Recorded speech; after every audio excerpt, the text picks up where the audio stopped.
መጽሐፍ ላይ የተጻፈች የጌታ እናት ቅድስት ድንግል ማርያም በፍጹም አይደለች። በፍጹም ታምር 48ኛው ታምር በእንተ ዮሐንስ አፈወርቅ የሚባለው በግዕዝ በአማርኛ በተለይ በአማርኛ እስኪ ለህዝቡ ይነበብ።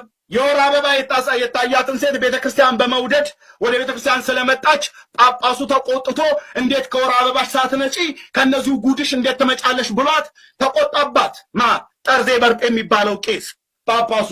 እናስ ከወር አበባ ሳትነጻ ቤተክርስቲያን በመውደዷ ከምዕመናን ጋር ቅዳሴ ለማስቀደስ የመጣችዋን ሴትዮ ለብቻ ከህዝብ ለይቶ ጳጳሱ ለብቻ ለያትና ለምንድን ነው ከነወር አበባሽ የመጣሽው ቤተክርስቲያን አዲስ ኪዳን ላይ ይታይ እና ጳጳሱ ተቆጥቶ ሴትዮዋን አውጥቶ ዘቅዝቃችሁ ስቀሏት አለ።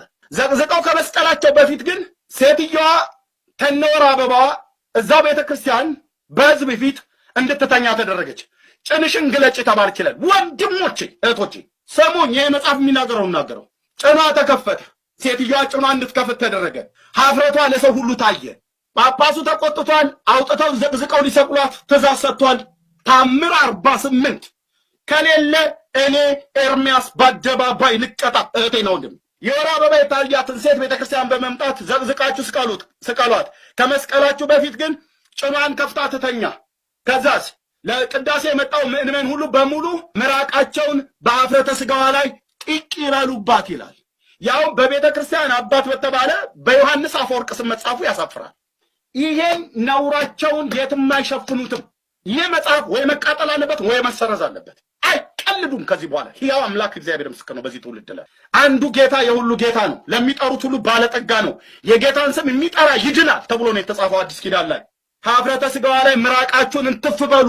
ህዝቡ ሁሉ ተሰብስቦ የሴቷ ሀፍረተ ስጋ ላይ ምራቃቸውን ሁሉ ትፋሉ። ከዛስ ወስደው ጳጳሱ ባዘዘው መሰረት ሰቀሏት ይላል። ትንሣኤ ዘጉባኤ ማተሚያ ቤት የኦርቶዶክስ ማተሚያ ቤት ነው። ትንሣኤ ዘጉባኤ በ1985 ዓመተ ምህረት ለሶስተኛ ጊዜ የታተመው በብፁዕ አቡነ ጳውሎስ ከመለስ ዜናዊ ጋር የሞቱት ጳጳስ በብፁዕ አቡነ ጳውሎስ የፕትርክና ዘመን ለሶስተኛ ጊዜ የታተመው ታምር 111 ታምር የያዘው ታምረ ማርያም ትልቁ ነው። እጄ ላይ ያለው አንድ ቄስ፣ አንድ መምህር፣ አንድ ዲያቆን፣ አንድ ጳጳስ ወጥቶ እስቲ ማስተባበያ እስቲ ውሸታችሁ ነው ብሎ ይበለን። እስቲ እንዲህ የሚል መጽሐፍ የለም ብሎ ይበለን።